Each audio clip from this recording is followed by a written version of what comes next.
Nag-start ako ng transient house business nung 2023. Nung time na yon, aksidente ko lang nakita sa FB group. Nung maghahanap kasi ako ng tenant nun, pero ang nahanap ko is yung mga transient house na nagpo-post, ang dami doon naghahanap. Sabi ko, wow, may market pala to dito sa Lucena. Try ko nga to. Kaya lang, hindi ko alam kung paano ko sisimulan at gagawin. Pero hindi na ako masyado nag-isip. Basta kinopya ko na lang yung post nung isa doon. Ginaya ko lang. Tapos pinicturan ko lang yung unit ko. Although, natatakot ako kasi sa taas ako nakatira ng bahay. Din yung paparentahan ko sa baba. Pero dinedma ko na lang. Basta sinimulan ko. Hindi na ako masyado nag-isip. Kasi nangihinayang ako. Paano kung gumana, di ba? At least mababago man lang yung buhay ko. Ito kasi yung dati kong business, apartment. Alam naman natin na ang apartment business, fix lang yung kita dyan. Saka gamit na gamit yung unit.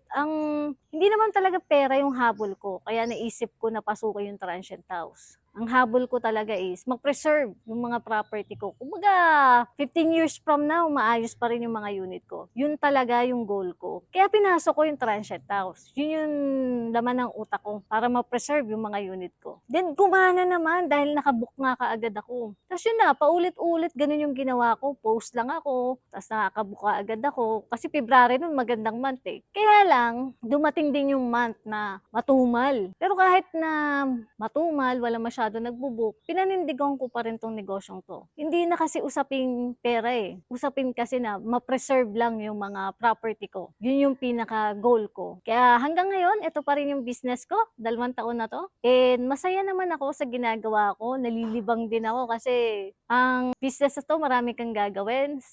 Marketing pa lang, posting, ganito. Kailangan ko mag-content, mag-live, araw-araw para maramdaman ako ng mga guest ko sa page. Kaya, ayan na yung mga unit ko ngayon. Ito yung iba ko pa nabuksan na transient house unit. Dalawa yung aircon yan, then may living area, pwede rin magluto. May free wifi din dyan.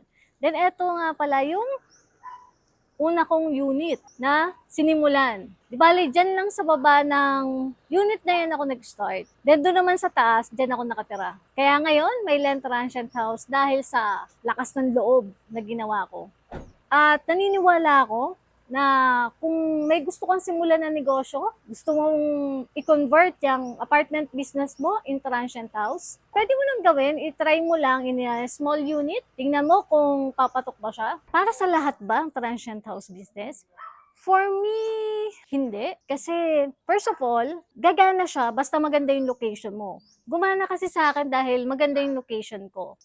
Malapit ako sa highway. Kumbaga, 5 minutes walk, nasa highway na ako. So, mga travelers, yung market ko, mga board examiners. Dito kasi sa Lucena City, may board exam. So, yun yung market ko, yung mga nagbo-board exam. At dapat, as an owner ng property, may time ka rin to do marketing, sales. Yun kasi yung matrabaho. Kailangan makita ka ng mga taong nangangailangan ng service mo.